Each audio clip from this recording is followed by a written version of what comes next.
inside the library. This is the Tallahassee Police Department near the FSU Police Department. There has been a shooting in the library. Stay where you are.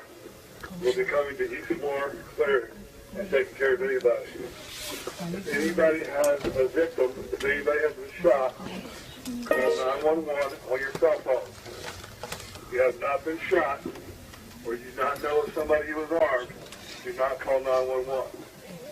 If you know if somebody has a gun, or if you know somebody has been shot, call 911. Otherwise, we'll be to you shortly. Please, remain calm. We'll be with you momentarily. Any students inside the library. This is the Tallahassee Police Department. You're the FSU Police Department. Come on, guys. Come on. Keep your hands up. Hands up. Stairwell. Keep coming. Keep coming. Keep coming. Keep coming. Keep coming. Keep coming. Keep coming. Keep coming. Let them know. Let them know. You just saw some scary cell phone footage from inside FSU's Strozier Library after a gunman opened fire. Good evening, everyone. I'm AJ Hilton. And I'm Julie Montanaro. The gunman was identified as Myron May. He shot and injured 3 people before firing at police who returned fire and killed him. Eyewitness News has been following this story all night. Our team coverage starts with Eyewitness News reporter Chris Groh, who is outside FSU Police Headquarters.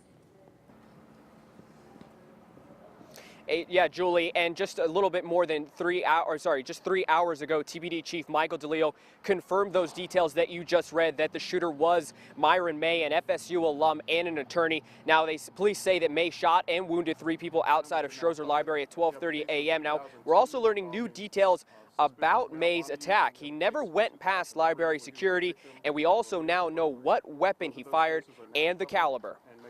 Again, we're still in the early stages. I can tell you at this point that there was over 30 rounds fired in total. That includes from Mr. May and the officers. But again, we're still counting rounds, very early in the investigation. Like I said, we still have to interview some of the officers that were involved, so we don't have all those details at this point. We plan to reopen first thing in the morning, and we will have a visible presence for our students so they feel safe and they feel comfortable as they return to some sense of normalcy. An FSU spokesperson confirmed the library will reopen at 9 a.m.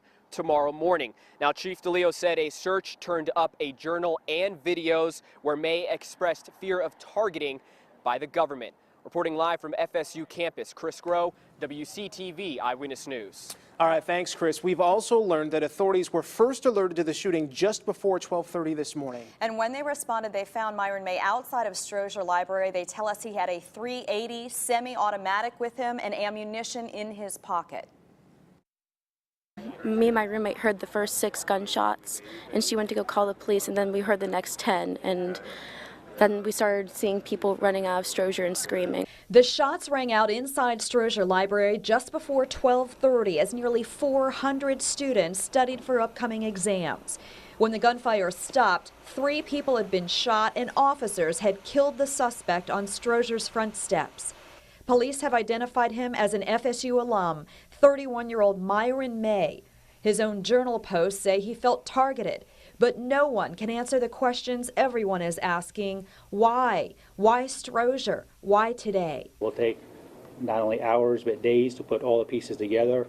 Obviously, everyone wants to know why, and that's the hard question that we're going to continue to investigate. 5 officers were on scene within minutes and say when they confronted May near the library's front door, he refused to drop his gun and fired on them. They returned fire. Responding officers possessed the proper tools, the proper training, and most importantly, the courage to respond to a life or death situation. There were 3 students shot inside the library. Police revealed this afternoon May was carrying a .380 semi-automatic and had extra ammunition in his pocket. I woke up this morning and said, that was a dream, right? That didn't actually happen here at my school.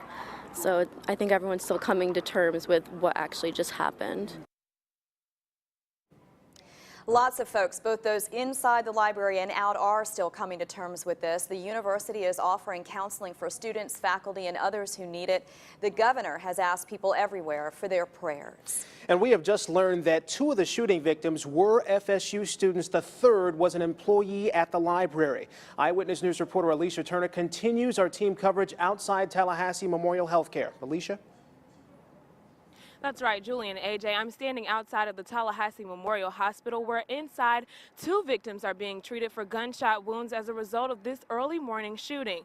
Now, one of those victims has been identified as Nathan Scott, and according to the hospital, Scott was shot in the leg. Now, as far as the identity of the victim, no word yet on who it is, but they're listed as still being in critical condition. Now, at today's press conference, Police Chief Michael DeLeo did say that all victims in today's shooting were male. And as far as the third victim, he was grazed at the scene. He was grazed by a bullet and he was treated at the scene. Now, like I said, there's no word yet on the identity of that third victim, who is listed in critical condition. But reporting live from Tallahassee Memorial Hospital, Alicia Turner, WCTV, Eyewitness News. All right, thank you so much, Alicia, and certainly our prayers and our thoughts for continued recovery.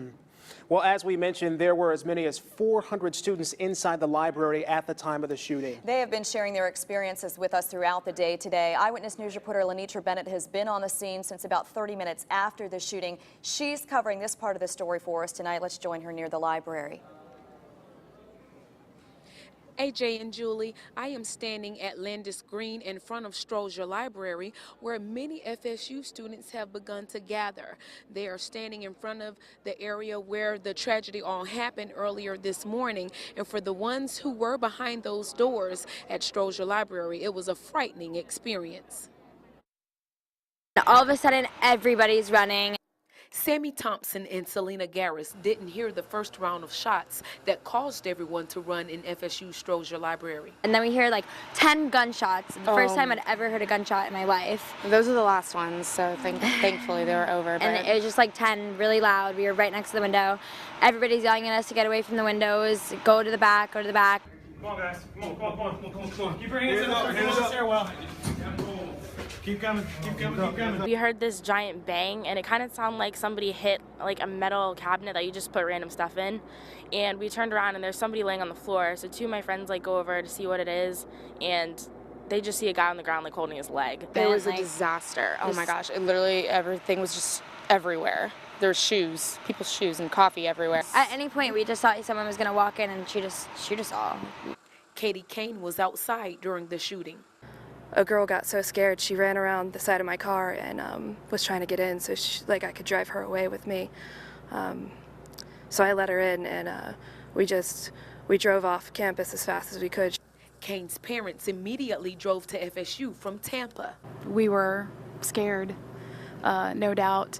You're always apprehensive when they're away from home, and you're looking for them to be safe and other people to take care of them. So when you're not that protector, it's hard on you. Guys, as I was standing here moments ago, students walked up and placed flowers on the sidewalk here. This is near Strozier Library where the tragedy happened. There are a lot of prayers, a lot of thoughts going out to everyone involved today. I've spoken with many students who say a lot of the things that have helped them make it through this times is the solidarity.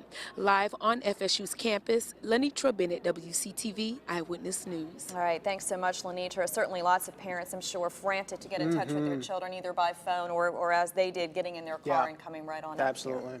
Well, we're also learning more about the gunman himself, hallucinations, voices, and fears of being targeted. A friend tells us it was all a part of Myron May's recent experience. Eyewitness News reporter Andy Alcock joins us live in studio with a look at May's background. Andy? Good evening, AJ, Julie, and everyone. His friend also tells us Myron May had recently seen a psychiatrist and was taking medication for mental illness. I Googled it on my phone. I saw a little of the video. I see his name all over the news. I just am sick to my stomach. Keith Jones says the man who opened fire on FSU's campus isn't the same man he's known for 13 years. 31-year-old Myron May was Jones' fraternity brother, best man at his wedding, and godfather for his son. I feel for the people that he shot. But, you know, I just wanted people to know that that's not who he was, and I believe 100% he was not in his right mind when he did that. May was a 2005 Florida State graduate, where court records show he lived in Tallahassee here in the 1300 block of Castlenow Court. He's a 2009 Texas Tech Law School graduate, where he had the honor of being selected for law review. He worked for a Houston, Texas law firm, then as an attorney in New Mexico, before he moved back to Florida 3 weeks ago to work at a children's home in Gulf County. He texted to me. Well, he had a job, and he was working, and he was okay. And that was the last time I talked to him was like Saturday or Sunday. Based on that conversation, Jones thought May was working past his mental illness. He says he sent him $250 to move back to Florida after May quit his job in New Mexico. He loved FSU. So for me to think that he would go to FSU to commit a crime like this out of spite or out of hate is absolutely crazy. Late this afternoon, the operators of the children's home in Gulf County say May, a longtime family friend, was staying there at the guest cabin, not working there, as he claimed in his Facebook page. Jones tells us May's girlfriend had contacted May's mother in Ohio to express her concern about May's mental illness. But he says medical privacy laws prevented anyone from taking any action other than periodically checking up on May. Live in studio, Andy Alcock, WCTV Eyewitness News. All right, thanks, Andy. Our coverage of the FSU library shooting will continue after the break. Right now, let's take a live look at a candlelight vigil happening at the Integration statue right now. We're going to take you there when we come back. Students today, alumni tomorrow, Seminoles forever. That creed being reflected right now even more now than ever. A huge turnout at a candlelight vigil on campus tonight. Eyewitness News reporter Natalie Rubino is live near the Integration statue with more on the gathering. Natalie? AJ and Julie, it's hard to believe that just moments ago, this area behind me here at Integration Statue was filled with students, faculty members, staff, just members of the FSU family grieving together, but also standing united in the wake of the recent events where 3 students were injured in a shooting. They all talked about the pride that they had in first responders, EMS, police, everyone who helped make this situation a little less severe than it could have been. Students here gathered. You can see the emotion on their face through prayer and song, really just coming together to mourn together, but also it ended on a happy note. They ended with the FSU war chant, signaling that FSU is going to come back stronger than ever. They're not going to let this shooting bring them down. They're going to show the community just how united they are. We're going to have continued coverage on all of this tonight in our 11 p.m. newscast. Guys, back to you. All right, thank you so much, Natalie. And students and faculty held a prayer service earlier in the day as well. Yeah, Eyewitness News reporter Kevin Clark was at that service and tells us how the FSU community is coming together.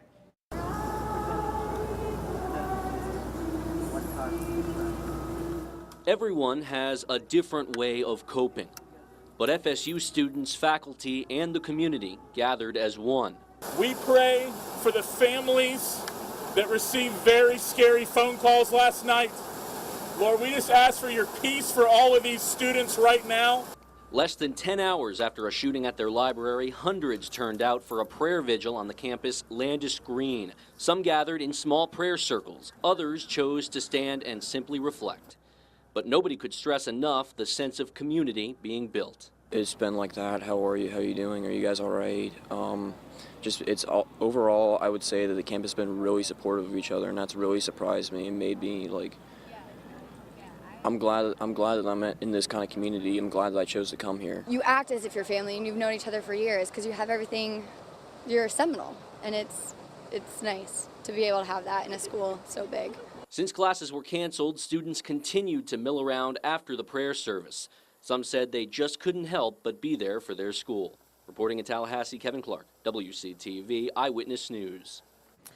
Students also held a smaller prayer vigil near Stroger Library early this afternoon, and I'll tell you what, you can just hear the emotion from all the students and everyone involved just coming together. And at tonight's vigil, Mayor-elect Gillum saying again, we are all FSU on this day. All of our thoughts and prayers with those who've been impacted by today's shooting. Yep, we are. Meteorologist Mike McCall is going to be here in just a moment to take a look at a warmer forecast. And later, more from some of our local leaders reflecting on the early morning campus shooting. Stay with us.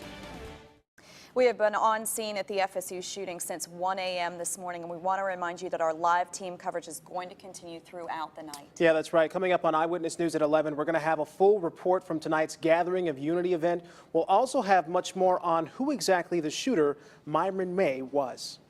And we can't forget, we do have a winner of today's $50 Publix gift card. The word of the day, mistletoe. Our winner tonight, Donna Nichols. Congratulations to you. We hope you enjoy that gift card, and nice to share a little bit of good news. A little bit of good news. Once again, we'll have complete coverage tonight coming up on Eyewitness News at 11. We've been covering this story since it broke 12:30 this morning. We've been on air since then. We'll continue to bring you that coverage.